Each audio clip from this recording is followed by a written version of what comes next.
اور اس کی بنیادی وجہ یہ ہے کہ نواسۂ رسول صلی اللہ علیہ وسلم امام حسین علیہ السلام اپنے خاندان سمیت اس مہینے میں شہید ہوئے۔ سوال یہ پیدا ہوتا ہے کہ آپ کی شہادت ہمیں کیا سبق سکھاتی ہے؟ آپ کی شہادت میں ہمارے لیے کیا نمونہ ہے؟ اس میں کوئی شک نہیں کہ حضرت امام حسن اور حسین رضی اللہ تعالی عنہما دونوں ہی حضور صلی اللہ علیہ وسلم کے بہت ہی پیارے تھے، بہت عزیز تھے۔ آپ ان کو جنت کے پھول کہا کرتے تھے۔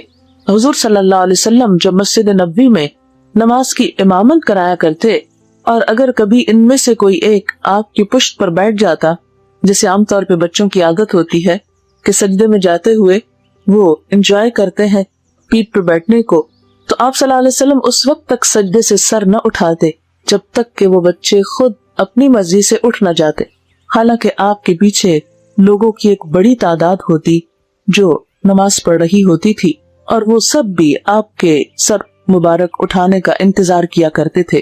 اس سے پتہ چلتا ہے کہ نبی صلی اللہ علیہ وسلم کو ان سے کتنی محبت تھی۔ حضرت فاطمہ رضی اللہ تعالی عنہا کی محبت بھی کوئی ڈھکی چھپی بات نہیں۔ آپ جب حضور صلی اللہ علیہ وسلم کے گھر تشریف لاتی تو آپ کھڑے ہو کر ان کا استقبال فرماتے، ان کی پیشانی چوم لیتے، اور آپ صلی اللہ علیہ وسلم نے ان کو اپنے دنیا سے جانے کے بعد سب سے پہلے آ کر ملاقات کی بشارت دی، جو سچ ثابت ہوئی۔ اس سانحے میں جو بھی ظلم و ستم ہوا وہ بھی تاریخ کی مختلف روایات میں ہمارے سامنے ہے۔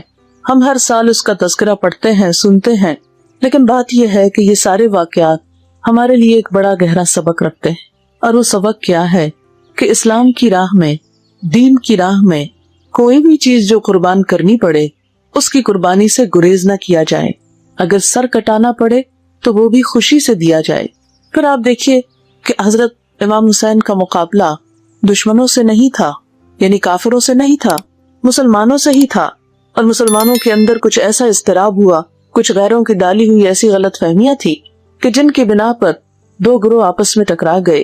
تو اس سے کیا پتہ چلتا ہے کہ اگر دین کے راستے پر چلنے میں اپنے مسلمان بھی رکاوٹ بنے تو ان کی رکاوٹ کو بھی قبول نہیں کرنا چاہیے، ہمیشہ حق اور اصول ہی کا ساتھ دینا چاہیے۔ آج ہم اپنے معاشرے میں دیکھتے ہیں کہ اگر ہمارے اپنے ہی گھر کے اندر ہمارے بہن بھائی یا ہمارے شوہر ہمارے کسی دینی عمل کو پسند نہ کرے تو ہم فوراً ہی ہار مان بیٹھتے ہیں۔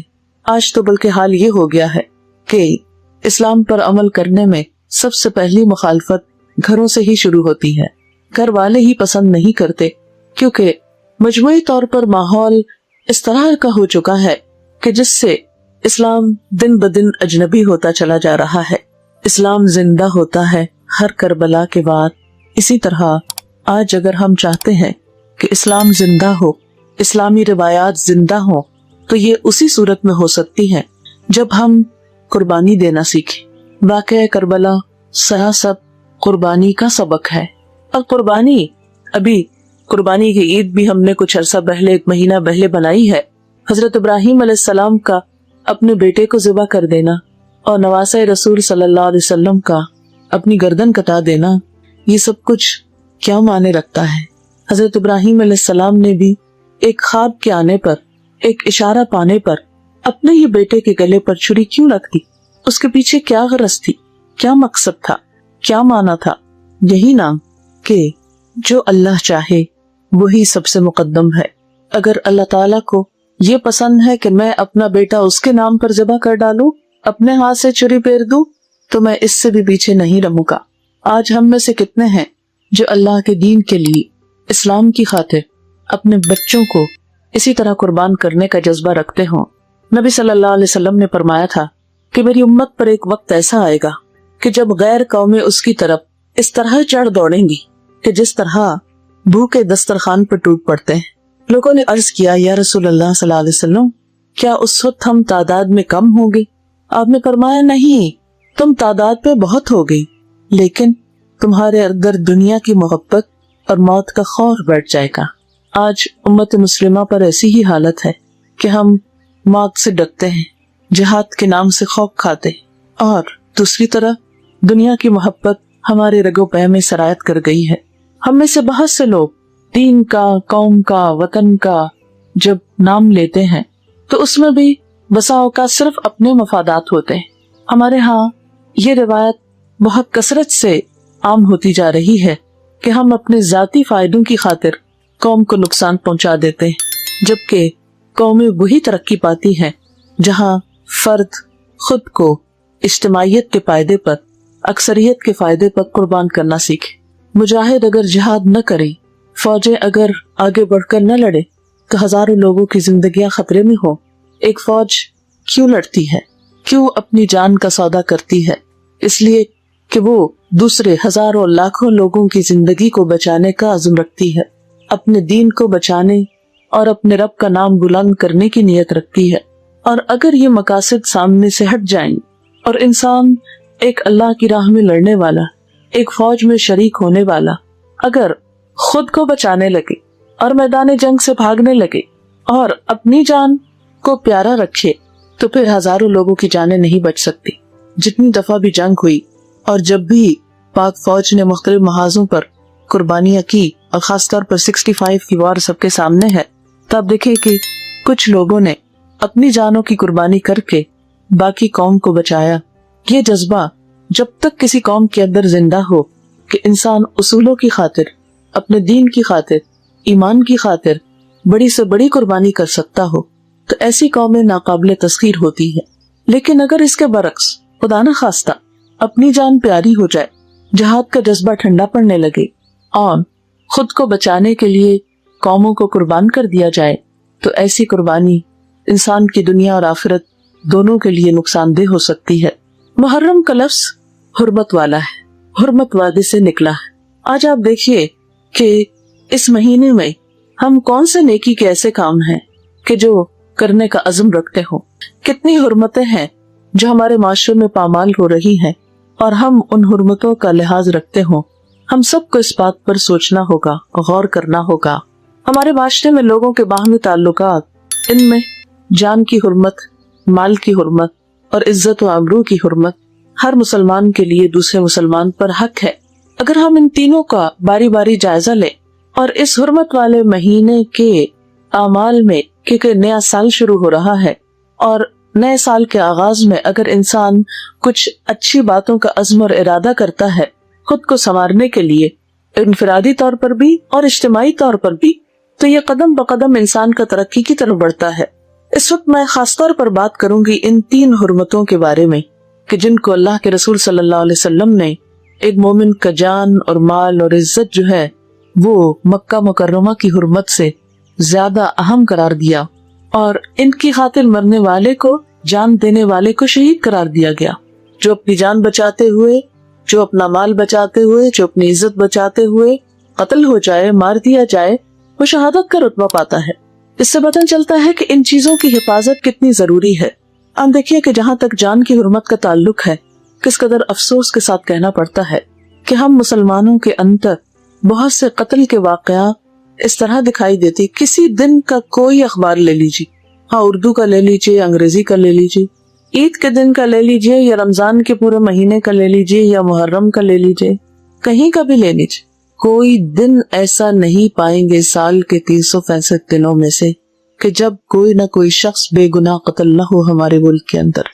ہم نے یہ ملک اسلام کے نام پر لیا تھا، لیکن یہاں مسلمان کی جان ہی محفوظ نہیں۔ مسلمان کا خون اس طرح بہا دیتا ہے گویا کچھ مسئلہ ہی نہ ہو، یا کسی جانور یا کسی بکرے کو ذبح کرنا ہو، وہ بھی انسان کسی موقع اور کسی فائدے اور کسی ضرورت کے لیے کرتا ہے، لیکن انسان کو مار کر انسان کیا حاصل کرتا ہے؟ ہمیشہ کا نقصان کر دیتا ہے۔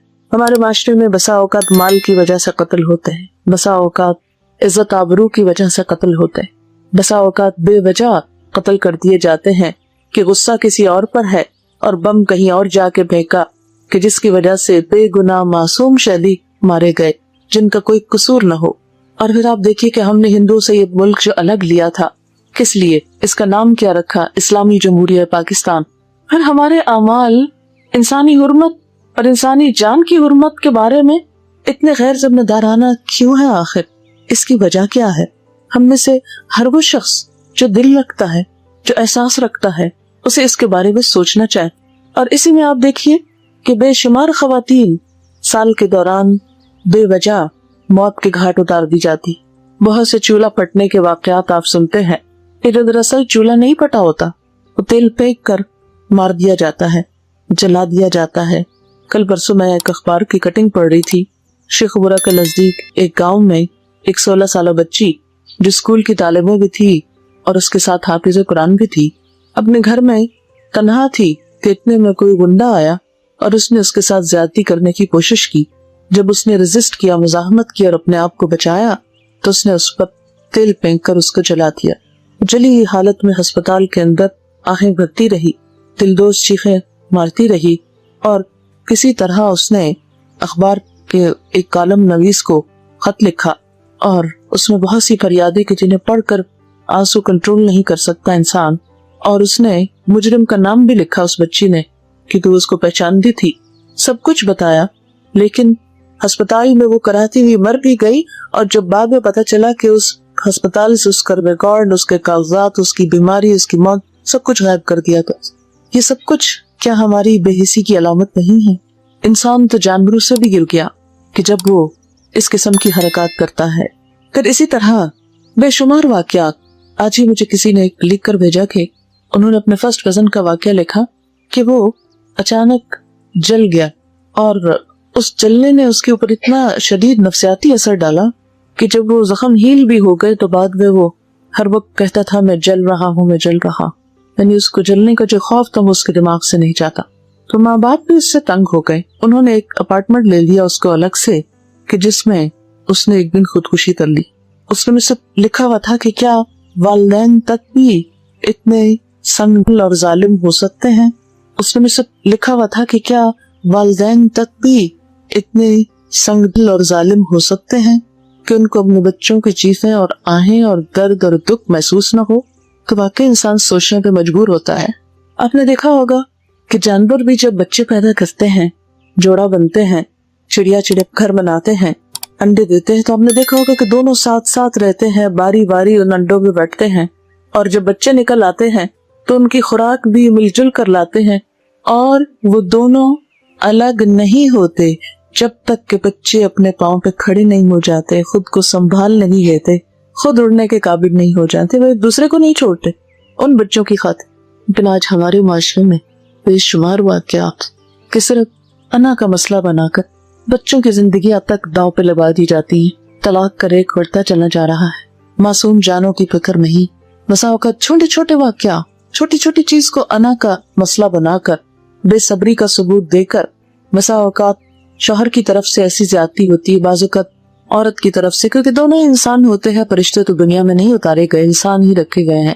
لیکن میں سوچتی ہوں جب ایسے واقعات سنتی اور پڑھتی ہوں تو دل کرتا ہے کہ انسان کیوں اتنا بے حس ہوتا چلا جا رہا ہے. کہ یہ جیسے قرآن پاک میں آتا ہے نا، ثم رددناہ اسفل سافلین، پھر ہم نے اسے سب نچلوں سے نچلا کر دیا. یعنی انسان جب بھی انسانیت سے نیچے اترتا ہے تو وہ جانوروں سے بھی بدتر ہو جاتا ہے، ان سے بھی نیچے اتر جاتا ہے.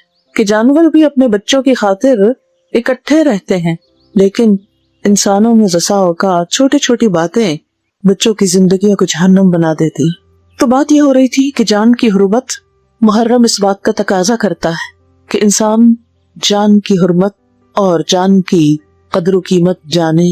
جان کے بعد دوسرے کے مال کی قدر و قیمت، دوسرے کی مال کی حفاظت، کیونکہ مال کی حفاظت یہ بھی ضروری ہے اور کسی کا مال ہم پہ حرام ہے اور اس کی حرمت آپ صلی اللہ علیہ وسلم نے بہت تاکید کے ساتھ بتائی. حتیٰ کہ اسلام میں چوری کرنے والے کا ہاتھ کاٹنے کا حکم ہے کہ ہاتھ کاٹ دیا جائے جو چوری کرے، خواہ وہ مرد ہو یا عورت ہو. پھر اسی طرح ہم دیکھتے ہیں کہ عزت و آبرو کی حرمت جو سب سے سستی ہو کر رہ گئی. ایک مسلمان دوسرے مسلمان کا جب مذاق اڑاتا ہے تو وہ اس کی عزت و آبرو پر حملہ آور ہوتا ہے. کسی کا مذاق اڑانا، کسی کے برے نام رکھنا، یہ دوسرے کی عزت کو پامال کرنا ہے. مومن کی پہچان کیا بتائی گئی؟ نبی صلی اللہ علیہ وسلم نے فرمایا المسلم من سلم المسلمون من لسانہ ویدہ. مسلمان تو وہ ہوتا ہے جس کے ہاتھ اور زبان سے دوسرے مسلمان محفوظ رہے. یعنی مسلم ہونے کا سرٹیفکیٹ تو اس کو ملتا ہے کہ جس کی زبان سے کسی کو تکلیف نہ پہنچے اور جس کے ہاتھ سے کسی کو تکلیف نہ پہنچے. پھر آپ صلی اللہ علیہ وسلم نے کیا فرمایا کہ تم میں سے کوئی شخص مومن نہیں ہو سکتا جب تک کہ وہ اپنے مومن بھائی کے لیے وہ نہ چاہے جو وہ اپنے لیے چاہتا ہے. کیا ہم اپنے لیے چاہتے ہیں کہ کوئی ہمارا مذاق اڑائے؟ کیا ہم اپنے لیے چاہتے ہیں کہ کوئی ہم کو برے نام سے یاد کرے؟ کیا ہم اپنے لیے چاہتے ہیں کہ کوئی ہم پہ ہنسے؟ ہم چاہتے ہیں کہ کوئی ہماری بے عزتی کرے؟ ہم چاہتے ہیں کہ کوئی ہمیں بھری محفلوں میں رسوا کرے؟ اپنے لیے ہم کبھی نہیں چاہیں گے. لیکن ایسا کیوں ہے کہ ہم دوسروں کی عزت و حرمت کا لحاظ اور پاس نہیں رکھتے؟ غیبت کیوں حرام کی گئی؟ بہتان لگانا، الزام لگانا کیوں حرام قرار پایا؟ غیبت کو زنا سے بدترین بتایا گیا، یعنی زنا کو سب برا کہتے ہیں. آپ صلی اللہ علیہ وسلم نے غیبت کو اس سے بھی بڑی برائی قرار دیا. لیکن بہت سے لوگ جو بظاہر پاک دامن کہلاتے ہیں لیکن اس بات کا لحاظ نہیں رکھتے کہ وہ اپنی نجی مجلسوں میں بیٹھ کر، اپنے کلوز سرکلز میں بیٹھ کر کس کس کا مذاق اڑاتے ہیں، کس کس کی برائی کرتے ہیں، کس کس کو بے وجہ تنقید کا نشانہ بناتے ہیں. نبی صلی اللہ علیہ وسلم سے جب غیبت کی تعریف پوچھی گئی کہ غیبت کیا ہوتی ہے تو آپ نے فرمایا ذکرک اخاک بما یکرہ، تمہارا اپنے بھائی کا ذکر اس انداز میں کرنا کہ وہ سنے تو ناپسند کرے، جو اس کو اچھا نہ لگے. بسا اوقات ہم کسی کے سامنے تو بہت خوش آمد کر، بہت اچھی طرح آپا کہہ کے پکاریں گے، باجی کہیں گے، کچھ اور بولیں گے، لیکن پیچھے اس انداز سے نام لیتے ہیں کہ اگر کوئی شخص سنے تو دوبارہ ہماری شکل نہ دیکھے. بعض اوقات ایک مجلس میں کچھ لوگ بیٹھے ہوتے ہیں، بہت اچھی طرح ایک دوسرے سے بات کرتے ہیں، بظاہر بہت کائنڈ اور بہت کیئرنگ نظر آتے ہیں، لیکن جو ہی ان میں سے ایک اٹھتا ہے تو سارے ہاتھ دھو کے اس کے پیچھے پڑ جاتے اور ہر قسم کی برائیاں اس میں سے چن کر اس کو بدنام کرنے کی کوشش کرتے ہیں. تو کوئی بھی ایسی چیز کہ جو کسی کی ذات کے بارے میں، کسی کی شکل و صورت کے بارے میں، کسی کے جسمانی سائز کے بارے میں، کسی کے حال حلیے اور لباس کے بارے میں ناگوار انداز میں کی جائے، یہ سب کچھ غیبت میں شمار ہوتا ہے اور اس کو حرام قرار دیا گیا ہے. ایک شخص نے آپ صلی اللہ علیہ وسلم سے پوچھا کہ اگر وہ بات اس شخص کے اندر ہو، یعنی میں سچ کہہ رہا ہوں کہ وہ شخص ہے ہی ایسا، یعنی ایک عیب اگر کسی کے اندر ہے تو یہ بھی برائی ہوگی. آپ نے فرمایا کہ ہاں یہی تو غیبت ہے، اور اگر وہ نہیں تو تم اس پر بہتان لگا رہے ہو، جو اس سے بھی زیادہ شدید بات ہے. بہتان لگانے سے انسان کی زندگی بھر کی نیکیاں برباد ہو سکتی ہیں. نبی صلی اللہ علیہ وسلم نے فرمایا کسی شخص کے جھوٹا ہونے کے لیے اتنا ہی کافی ہے کہ وہ ہر سنی سنائی بات کو آگے بیان کر دے. اگر کسی کے بارے میں کوئی بات سنی ہے تو بغیر تحقیق کے آگے کرنی شروع کر دے اور اس کو اس طرح بیان کرے گویا کہ وہ واقعہ بالکل سچ ہے. پھر اسی طرح قرآن پاک میں ہمیں یہ تعلیم دی گئی کہ یا ایھا الذین آمنوا اذا جاءکم فاسق بنبأ فتبینوا ان تصیبوا قوما بجہالۃ فتصبحوا علی ما فعلتم نادمین. اے لوگو جو ایمان لائے ہو، جب کوئی فاسق تمہارے پاس کوئی خبر لے کر آئے تو اس کی تحقیق کر لیا کرو، کہیں ایسا نہ ہو کہ لا علمی میں تم کسی قوم پر جا پڑو، حملہ آور ہو جاؤ، پھر اپنے کیے پہ تم پشیمان ہو. یعنی کوئی ایسی بات اس وقت تک زبان سے نہیں نکالنی چاہیے، کسی کے خلاف ایسی کوئی کارروائی نہیں کرنی چاہیے کہ جب تک انسان اس کی تحقیق نہ کر لے، اور خاص طور پر ایسی بات کہ جس سے کسی پر الزام آ رہا ہو. مثلا آپ کے پاس کوئی شخص آیا، اس نے کسی کے بارے میں کوئی ناروا بات کی. مثلا ناروا باتوں میں کیا، تم جانتے ہو بلا شخص اتنا بڑا غلط کر گیا. کہتے اچھا کر گیا، کوئی تحقیق نہیں کرتے، کچھ نہیں پوچھتے. اب کیا کرتے ہیں، کسی اور کو ٹیلی فون کھٹکا دیتے تو پتہ فلاں شخص نے ایسا غبن کر لی، اور وہاں سے ایک تیسرے تک بات پہنچ جاتی اور حقیقت اس کی کچھ بھی نہیں ہوتی.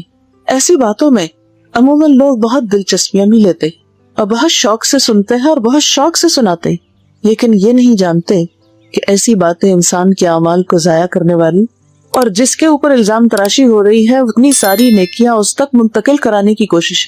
اسی لیے کسی نے کہا تھا کہ اگر کبھی غیبت کرو تو اپنی ماں ہی کی کرنا، کیونکہ تمہاری نیکیوں کی سب سے زیادہ وہ محتاج ہے.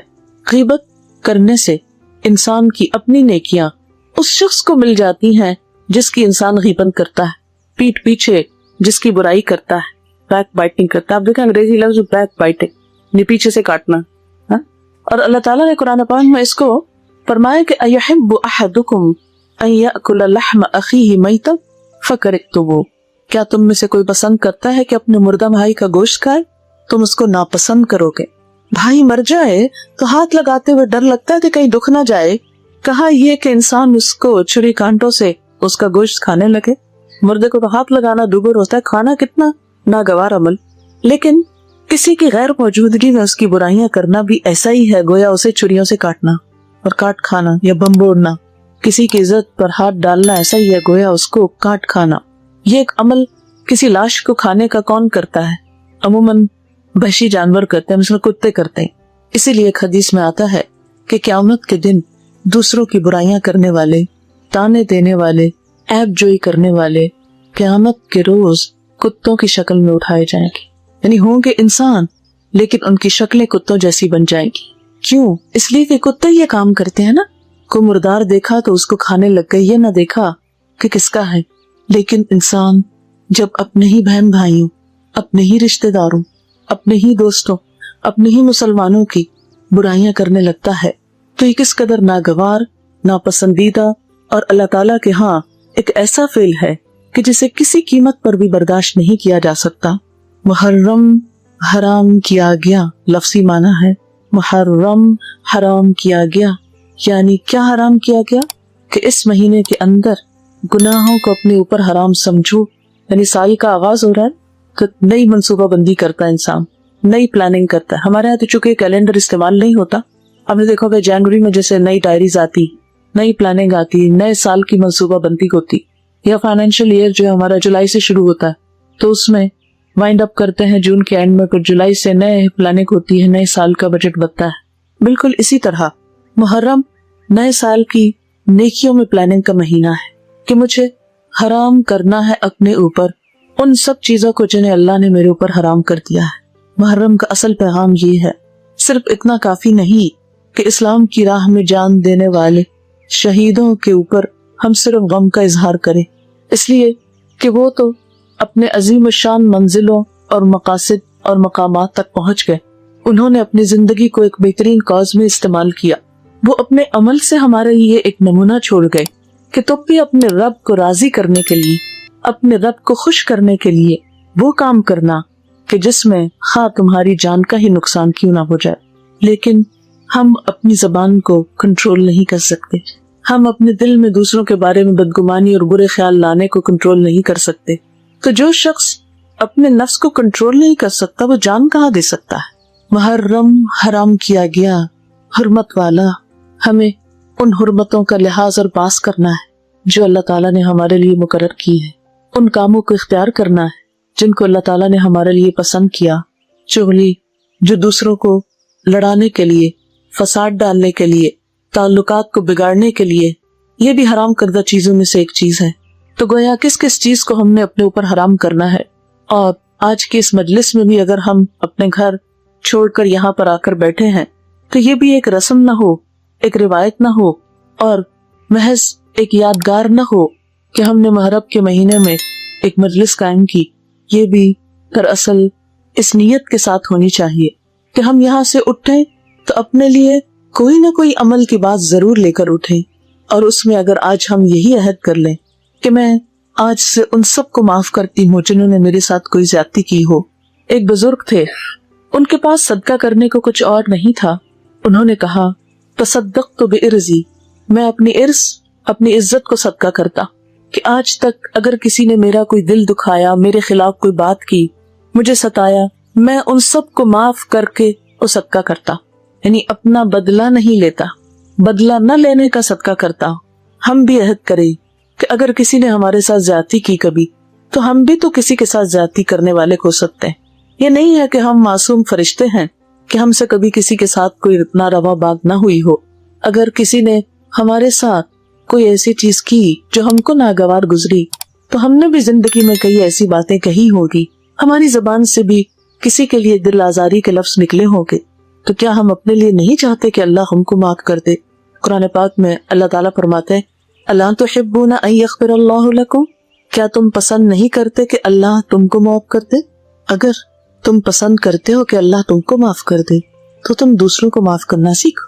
نمبر 1 یہ کہ ہم اپنے دلوں کو دوسروں کے خلاف بدگمانیوں، نفرتوں اور ان چیزوں سے نکالیں اس لیے کہ جب ہم کسی سے نفرت کرتے ہیں تو اس کا تو کچھ نہیں بگڑتا، کیونکہ ہر نفع نقصان اللہ کے ہاتھ، مگر ہم کم از کم اپنے آپ کو ضرور نقصان دیتے ہیں۔ کس طرح؟ اپنا دل کالا کر کے، میلا کر کے، یعنی اگر کوئی میلی چیز ہمارے ہاتھ میں ہے اور دراصل ہم کسی کے لیے لے جا رہے ہیں تو اس سے پہلے کہ وہ کسی تک پہنچے وہ خود ہمارے اپنے ہاتھ میں ہوتی ہے۔ اس لیے اپنے دل کو چمکانے کے لیے، اپنے بھلے اور اپنے فائدے کے لیے ہم اپنے دل سے کھرچ کر نکال دیں ان باتوں کو جو کسی کے لیے بھی ہمارے اندر کوئی نیگیٹو تھنکنگ کے طور پر ہے، دلوں کو بڑا کر لیں، اس لیے کہ جنت کی وسعتیں زمین و آسمان کے برابر ہیں۔ اس کے باسی وہی ہو سکتے ہیں جن کے دل بڑے ہوں۔ وہاں ان وسیع جنتوں کا مالک بننے کے لیے بڑے دل والا ہونا ضروری ہے، اور جو بھی بڑا دل رکھے گا وہ معاف آسانی سے کر سکتا ہے، اس کے لیے معاف کرنا کسی کو مشکل کام نہیں۔ اور جب ہمارا دل دوسروں کے لیے اچھا ہو جائے گا، گمان اچھا ہو جائے گا، تو باقی قباحتوں سے ہم خود بچ جائیں گے۔ پھر کسی کا مذاق اڑانا، برے نام رکھنا، بدگمانی کرنا، تجسس کرنا، غیبت کرنا، چغلی کرنا، الزام تراشی کرنا، ان عادتوں سے خود بخود چھٹکارا ہوتا جائے گا۔ اور جب ان عادتوں سے چھٹکارا ہوگا تو حقیقت میں ہم اللہ کے پسندیدہ بندے ہوں گے اور محرم کا پیغام سمجھنے والے ہوں گے، یعنی مسلمان کی حرمت کا پاس رکھنے والے جسے اللہ نے معزز بنایا ہے، اللہ تعالیٰ کے اس منصوبے کا ساتھ دینے والے ہوں گے، مومن کے صحیح معیار پر پورے اترنے والے۔ اور جب تک ان صفات کی نفی ہمارے اندر سے نہیں ہوتی تو دراصل ہم اپنا ہی نقصان کرتے ہیں۔ اور اس کی مثال ایسے ہی ہے اپنی نیکیاں دوسروں کو دینے کی کہ ہم اپنا ایک ایسا اکاؤنٹ رکھتے ہوں لیکن اس کی چیک بک کسی اور کے پاس ہی، وہ جب چاہے اس میں سے کیش کروا لے۔ نیکیوں کے بینک میں نیکیاں ڈال رہے ہیں جبکہ انہیں کیش دوسرے کرواتے جا رہے ہیں، جن کا ہم برا چاہتے ہیں اور جن کو ہم برا سمجھتے ہیں، جن سے ہم نفرت کرتے ہیں، جن کو ہم بدنام کرنا چاہتے ہیں، جن سے ہم کوئی انتقام لینا چاہتے ہیں۔ دراصل ان سے انتقام کی بات تو بعد میں ہوگی، لیکن اپنی نیکیوں سے ہاتھ دھونا اور اپنے لیے آخرت کے امن کے رستے مسدود کرنا، یہ پھر ہمارے حصے میں نہ آئے۔ میری اللہ تعالیٰ سے دعا ہے کہ ہم اس مہینے کی حرمت کو سمجھیں، اس کے پیغام کو سمجھیں اور اپنی زندگی کو بدلنے کا عزم کریں۔ تو میں خلاصہ بیان کروں گی کہ اسلامی کیلنڈر کا پہلا مہینہ، اسے اللہ تعالیٰ نے پہلا بنایا، اس کی حرمت اللہ تعالیٰ نے بنائی، نبی صلی اللہ علیہ وسلم نے باقی رکھی، اور اس مہینے کا روزہ 9ویں 10ویں کا رکھنا افضل ہے۔ اگر کسی وجہ سے 2 دن کا رکھنا مشکل ہو تو کم از کم 10ویں کا روزہ رکھنے کی نیت۔ اور اسی طرح حضرت امام حسین رضی اللہ تعالیٰ عنہ کے واقعے سے قربانی کا سبق، اور قربانی میں سب سے پہلے اپنی انا قربان کرنا، دوسروں کو معاف کرنا، اور اپنی زبان، اپنے دل، اپنے خیالات کو ان چیزوں سے پاک کرنا جو انسانی تعلقات کی خرابی کا باعث بنتے ہیں، تاکہ ہمارے لیے یہ دنیا کی زندگی باہمی تعلقات کے اچھا ہونے کی وجہ سے ایک جنت بن جائے، کیونکہ شہیدوں کے لیے بھی جنت اسی لیے ہے کہ وہ جان دیتے ہیں۔ تو جو اپنے نفس کو کنٹرول کر سکے، اپنے نفس کے شر کو ذبح کر سکے، انشاءاللہ ان کے لیے بھی کچھ جنت کے دروازے کھلے گی۔ شرط یہ ہے کہ ہم عمل کرنے والے ہوں۔ جی کوشچن ہے کوئی تو کر لیجئے۔ عمل میں اور نیت میں پاکیزگی اور اخلاص اور یہ سب چیزیں کیسے پیدا ہوتی ہیں؟ جس طرح مادی چیزوں کا میلا ہونا ہوتا ہے، ایسے ہی دل بھی میلے ہو جاتے ہیں نا، روح پر بھی دھبے پڑ جاتے ہیں، نیتیں بھی بعض اوقات پھسلنے لگتی۔ تو جس طرح اس گلاس کو دھونے کے لیے پانی چاہیے اور ڈٹرجنٹ چاہیے، اسی طرح دل کو دھونے کے لیے بھی کچھ چاہیے۔ دل کو دھونے کا بہترین طریقہ جو ہے وہ کلام الہی، اللہ تعالیٰ کا قرآن پاک میں بھی اور حدیث پاک میں وحی الہی کو یعنی قرآن کو بارش سے تشبیہ دی گئی۔ جس طرح بارش آتی تو پورا ماحول گل جاتا ہے، ہر چیز پہ پڑتی، بالکل اسی طرح قرآن پاک زندگی کے ہر موضوع، ہر بات، ہر چھوٹی بڑی چیز پر انسان کی رہنمائی کرتا ہے۔ جب انسان قرآن پاک سے تعلق قائم کرتا ہے تو یقیناً دلوں کی صفائی ہوتی۔ نبی صلی اللہ علیہ وسلم نے فرمایا کہ دلوں کو زنگ لگ جاتا ہے جیسے لوہے کو زنگ لگتا ہے۔ تو صحابہ کرام نے پوچھا کہ لوہے کا زنگ دور کرنا تو ہم جانتے ہیں، دلوں کا زنگ کیسے دور کری؟ تو اس وقت بھی آپ صلی اللہ علیہ وسلم نے یہ فرمایا کہ کثرت سے قرآن کو پڑھو اور موت کو بھی کثرت سے یاد کرو۔ 2 چیزیں انسان کو فائدہ دیتی ہیں، ایک تو یہ کہ انسان اپنے انجام کو سامنے رکھے۔ دنیا کے کامیاب انسانوں کا جب تجزیہ کیا گیا کہ ان کی کامیابی کی کیا وجوہات تھی، تو ان میں سے ایک بڑی وجہ یہ بتائی گئی کہ وہ اپنے انجام کو دیکھ کر آغاز کرتے ہیں کسی کام کا، یعنی انجام کو سامنے رکھ کر آغاز. اور عام روزمرہ زندگی میں بھی ہم دیکھتے ہیں کہ مثلاً اگر ہم گلاس کہیں رکھنے لگے تو پہلے یہ دیکھیں گے کہ سرفس کیسی ہے اور پھر انجام دیکھ کے اتنے ہی زور سے رکھیں گے اس کو. اسی طرح کسی بھی کام، مثلاً فرش اگر چکنا ہے تو ہم قدم رکھنے سے پہلے احتیاط کریں گے. اس سڑک سے اتنے میل پر وہ ہے، مجھے اتنے گھنٹے چاہیے، اس کے مطابق آپ سفر کرتے ہیں. اس کو ذہن میں رکھ کے اس کی ڈائریکشن لے کے آپ، اگر آپ یہ معلوم ہی نہ کریں، کسی کے گھر چلی وہ تو بہت دور کی بات ہے، کسی کے گھر جانا ہے، مثلا مجھے یہاں آنا، اگر مجھے ایڈریس ہی نہیں معلوم تو میں اپنا سفر ہو سکتا ہے ادھر کو کرنے کے بجائے کسی اور طرف کرنے لگ، وقت بھی ضائع ہوتا، آپ لوگ بھی تکلیف اٹھاتے اور مشقت ہی مشقت. تو بالکل اسی طرح ہم سب زندگی کے ایک سفر میں ہیں. جب تک ہم اپنا انجام، اپنی آخرت، اپنا حساب سامنے نہیں رکھتے اس وقت تک یہ سفر درست نہیں ہو سکتا. ایک تو یہ ہے کہ اس کو سامنے رکھا ہے، دوسرا یہ ہے کہ اپنی کمپنی کو ضرور دیکھیں کہ ہم جہاں اٹھتے بیٹھتے ہیں کہیں ایسا تو نہیں کہ وہاں اللہ کی حدود پامال ہوتی ہو، کہ میں کہیں کسی کے پاس بیٹھتی ہوں تو غیبت شروع ہو جاتی، یا کوئی ایسا انسان میرے آس پاس ہے جس کی سوچ بہت نیگیٹو ہے کہ اس کے پاس بیٹھتے ہی ہر چیز مجھ کو بری لگنے لگتی، ہر چیز میں عیب نظر آتے ہیں، ہر چیز کو کرٹیسائز کر رہے ہیں، ہر چیز کے نیگیٹو پہلو کو، منفی اندھیرے پرخ کو دیکھ رہے ہیں. تو یہ بہت ضروری ہے زندگی میں بھی ایسے لوگوں کے ساتھ تعلق قائم کریں، ایسی مجلسوں میں اٹھیں بیٹھیں کہ جہاں دلوں کی صفائی ہوتی رہے. دلوں کی صفائی کے لیے دو چیزیں بڑی اہم ہیں، ایک اچھی صحبت، اچھی مجلس، اور دوسرے اللہ کی کتاب. کیونکہ نبی صلی اللہ علیہ وسلم نے جب انسانوں کا تزکیہ کیا جیسے قرآن پاک میں آتا ہے تو اس کے لیے ایک تو آپ کا اپنا وجود تھا اور دوسرے وہ تعلیم تھی، یعلمہم الکتاب والحکمہ، کتاب اور حکمت کو سکھانا. جہاں ہم نے اور بہت کچھ سیکھا ہے، بہت کچھ کرتے رہتے ہیں، وہاں اس چیز کی طرف اپنے فائدے کے لیے توجہ دینا بہت ضروری. کسی بھی چیز کو پہچاننے کے لیے ضروری ہے کہ پہچانا جائے. یہ میں آپ کو بتا دوں کہ عربی زبان جو ہے بولنے کے لیے ایز اے لینگویج تو شاید مشکل ہو، لیکن قرآن پاک میں آتا ہے وَلَقَدْ يَسَّرْنَا الْقُرْآنَ لِلذِّكْرِ فَهَلْ مِن مُدَّكِرٍ. ہم نے قرآن کو نصیحت کے لیے بہت آسان کر دیا ہے، کوئی نصیحت لینے والا، خصوصاً ہم لوگوں کے لیے، جبکہ اردو کے 70% لفظ عربی سے آئیں. مثال کے طور پر سورۃ الفاتحہ کو لے لیجیے، الحمد للہ رب العالمین، اس میں ایک لفظ ہے حمد، ہم اردو استعمال کرتے ہیں، للہ اللہ استعمال کر، رب استعمال کر، العالم استعمال کر، الرحمن الرحیم یہ دونوں لفظ ہم استعمال کرتے ہیں. مالک یوم الدین، مالک کا لفظ استعمال کر، یوم کا لفظ استعمال کرتے، الدین دین کا لفظ بھی استعمال کرتے ہیں، بس اس کے معنی جو ہیں جزا، سزا یا بدلہ. دین کا لفظ 2-3 معنوں میں استعمال ہوتا ہے جس میں سے ایک معنی ہے. پھر ایاک نعبد، ایاک ذرا سا نیا لفظ ہے، نعبد میں عبد عبادت استعمال کرتے. ایاک نستعین، نستعین جو ہے بظاہر ذرا سا مشکل لفظ لگ رہا لیکن استعانت مدد کے معنوں میں اردو میں استعمال ہوتا ہے. اہدنا ہدایت سے، ہدایت اردو میں استعمال ہوتا ہے. صراط المستقیم، صراط مستقیم ہم کتنی دفعہ سنتے ہیں، ہاں، صراط الذین، صراط راستے کو کہتے ہیں. الذین جو ہے یہ ذرا سا نیا لفظ ہے لیکن اتنی دفعہ قرآن میں آتا ہے کہ آپ بہت جلدی یوز ہو جاتے. انعمت، انعام، انعام بھی اردو میں استعمال ہوتا ہے. علیہم ذرا سا نیا ہے لیکن وہ بھی محاورے میں آتا ہے. غیر کا لفظ بھی آتا ہے، غیر المغضوب، مغضوب غضب سے، غضب بھی استعمال ہوتا ہے. ولضالین، دلال بھی استعمال ہوتا ہے. ہاں، تو آپ دیکھیں گے کہ اگر آپ تھوڑا سا بھی اس پہ کوشش اور محنت کریں تو یہ میرے کئی سالہ تجربے سے میں نے یہ بات دیکھی ہے کہ قرآن دنیا کی آسان ترین کتاب ہے جس کو ہم ذرا سی کوشش اور غور سے اگر ریلیٹ کرے اپنی لینگویج کے ساتھ بہت جلد پتہ چل جاتا ہے کس لفظ کا کتنا. اور دوسری بات یہ ہے کہ نعوذ باللہ ترجمے کرنے والوں نے آخر خدا کو جان دینی ہے. ایسی بات نہیں ہے کہ وہ انہوں نے کوئی منمانی باتیں لکھی ہوئی ہیں. اکا دکا کہیں کوئی انسانی غلطی کوتاہی اگر کسی سے ہوئی بھی تو دوسروں نے اس کی اصلاح کی، چھوڑا نہیں کسی نے.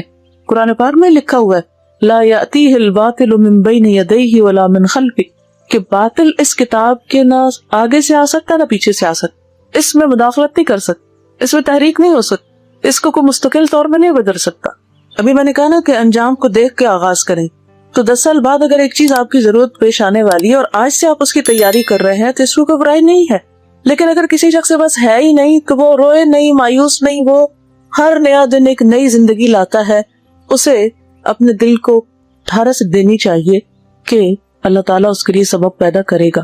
یعنی کبھی بھی انسان نیگیٹو سائڈ پہ نہ سوچے، لیکن اس کا یہ مطلب نہیں کہ جس کے پاس ہے وہ صرف اس کی آج گنوا دے کہ کل پھر کل کو دیکھیں گے.